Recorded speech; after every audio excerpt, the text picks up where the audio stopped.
Honorable Minister Sir, Mrs. Jyoti Arora, dear friends, good morning.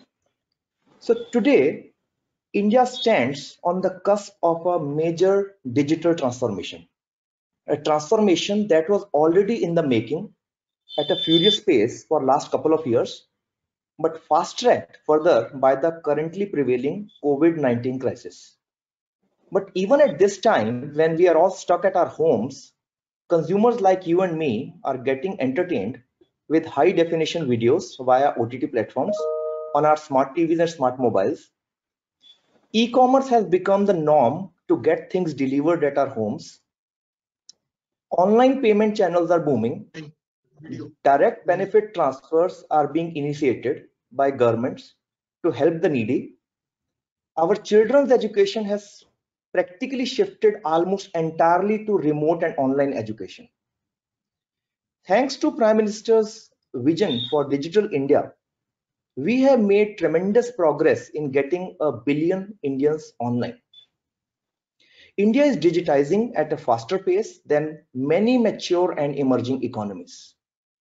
The fact that today all of us are attending this event online, even while we may be sitting across India or across the world at our homes, says a lot about how digitization is influencing our present day and how it will play a bigger role in our future. And this trend of accelerated adoption of digital tools shall only increase in the post-COVID era. I must say, with the new world economic order, the emerging socio-political scenario, and a strong and confident India, enterprises and governments are now more and more focusing, more than ever before, on becoming self-reliant, that is Atmanirbhar, in their supply chains within the country, and that is also leading to more emphasis on data privacy, data protection, and consequently on data localization. All these trends are leading to a massive data explosion within Indian shores. India is also witnessing a massive shift of enterprise application workloads from their captive data centers to public clouds or hosted private clouds due to the pay-as-you-use models, the enormous scalability they offer, and also to avoid the risk of downtimes which might be there due to limited accessibility and maintenance of the captive data centers which enterprises run. Just like a physical economy needs a massive investment in physical infrastructure in terms of roads, railways, airports, malls, hospitals, schools, the digital economy needs an equally massive investment in underlying digital infrastructure in the form of data centers. To store and process this ever increasing localized data growth and centralized cloud workloads, India needs mass scale investment in a self-reliant and self-sufficient data center park with highly scalable, mission critical, specialized buildings, mass power availability, both from the grid as well as from captively generated green energy sources, gigabytes of internet connectivity, fiber availability from multiple telecom operators, and various other support ecosystem services. With this, I would like to play a short clip by Shri Ravi Shankar Prasad ji, Honorable Minister for Law and Justice, Communications, Electronics and IT, Government of India, which he delivered on the eve of the launch of Yota's first data center building in Navi Mumbai, Maharashtra. We are indeed living in difficult and challenging times. But every challenge gives opportunity. We are not able to meet physically, but we are meeting digitally. I am sitting in Delhi, all of you are in Mumbai, and launching the biggest data centers of the world. That's what digital infrastructure is about. If granary is important for grains and food grains, if a warehouse is important for manufactured goods, A good data center is very important for a digital economy. India is generating millions and millions of data. How do we use this? How do we store this? How do we value add to it? And how do we ensure that India's potential as a global digital player in terms of data is properly recognized? In that larger ecosystem, Niranjan and Darshan, your initiative today plays a crucial role. This particular data center is a powerful statement of intent that India is riding high in the quest of data security, data use, data innovation, and data opportunity. Shri Ravi Shankar Prasad ji sums it up very well. How data centers, rather high quality and highly scalable data centers, are necessary for a nation to grow, and how they are fundamental enabler of digital India. A great change which is visible since last few years, and which was very visible in Mrs. Jyoti Arrora's speech also, is that both central and state governments have become increasingly aware of the criticality of digitization and the important roles which data centers play towards that. Central government has come up with cloud policy enabling ministries and departments to take advantage of the latest in cloud and data center services offered by private operators.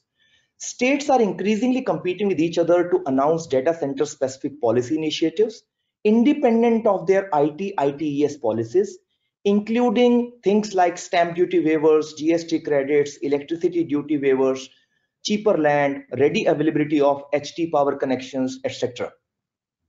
Some of the ground level issues faced by data center industry in terms of construction norms like slab to slab heights, parking requirements, etc. were recently addressed by Government of Maharashtra. Our Honorable Finance Minister Srimati Nirmala Sitharamanji mentioned about a central data center park policy in this year's budget.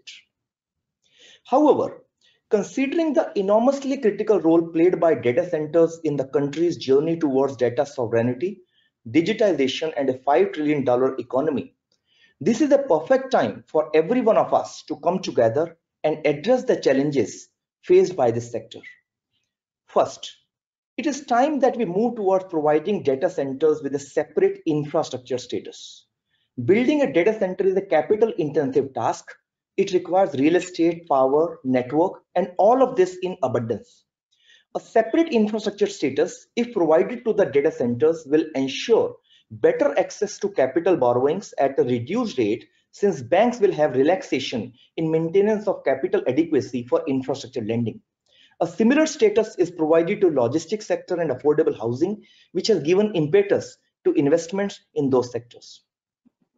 Second, extending commercial benefits to attract fresh investments in data centers.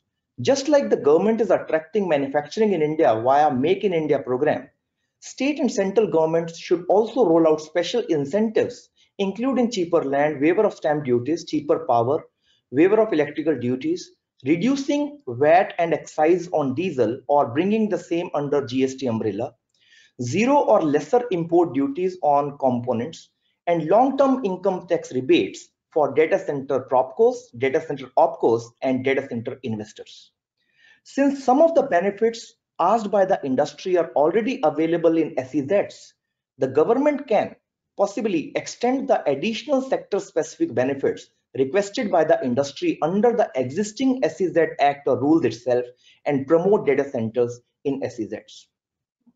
Third, local, state, and central governments should look at easing out the approval processes and have a single window clearance mechanism for various approvals. From the initiation of a data center project to its going live for commercial use, there are more than 40 approvals required, a count which may vary depending upon multiple factors. A data center which otherwise can be launched in 15 to 18 months can take anywhere from 24 to 30 months due to multiplicity, latency, and complexity of these approvals. A single window clearance to facilitate these approvals will go a long way. Fourth, data centers running on most critical and sensitive applications of its customers which include not only cloud operators and OTTs, by the way, but also banks, financial institutions, enterprises, and governments, and are hosting thousands and thousands of devices and consuming power, which is almost 20x of a regular commercial building, are very specialized buildings, are supposed to operate 24/7, all year basis without any disruption, whether it is a natural disaster or a man-made failure, whether it is a Mumbai flood situation of July 2005 or a global pandemic situation induced by COVID-19, they are supposed to operate, come what may. They are made for hosting equipment and not for people. They are supposed to operate automatically even if there is no person in the building to attend to. And hence, because of this specialized way the data centers operate, they follow very different design, engineering, and operational practices, which are different and more advanced compared to regular commercial buildings. And hence, it is important to recognize and categorize data center buildings under a separate category under the municipal laws when it comes to defining the guidelines relating to core and shell construction, fire safety, physical security, setback areas, parking requirements, redundancy of active electricity feeders, etc. Fifth, considering the large amount of energy consumed by data centers, a policy in this direction at a national level is required to aid in setting up of captive power plants based on renewable energy sourced by data centers. A single window mechanism should be created to grant all statutory approvals and permits as required for setting up of captive power plants by data centers based on renewable energy, including land acquisition, project registration with State Energy Development Agency, grant of connectivity by STUs, non-agriculture permission for land, right-of-way approval for setting up of transmission lines, grant of open access by distribution licenses, and more. A policy in this direction will also provide an impetus to the national target of achieving 175 gigawatt of renewable energy capacity by 2022. It will lead to a significant reduction in carbon emissions and provide a roadmap for sustainable growth of the data center industry on a renewable power. Sixth, to achieve success in this billion-dollar opportunity, think tanks from Indian data center industry should come together and form a data center industry council under the direct chairmanship of the Honorable IT Minister. The role of this council shall be to advise the government on various policy matters relating to data center industry. To sum it up, I would like to quote William Arthur Ward, a famous American writer. Opportunities are like sunrises. If you wait too long, you will just miss them. To tap the growing data explosion and the opportunities it creates, we need collaborative efforts from all the stakeholders. A consultative approach where all industry players, academia, and government play a critical role. This way, we not only pave the path for achieving India's billion-dollar opportunity for data centers, but also lay the foundation for a truly digital and prosperous India. Thank you very much.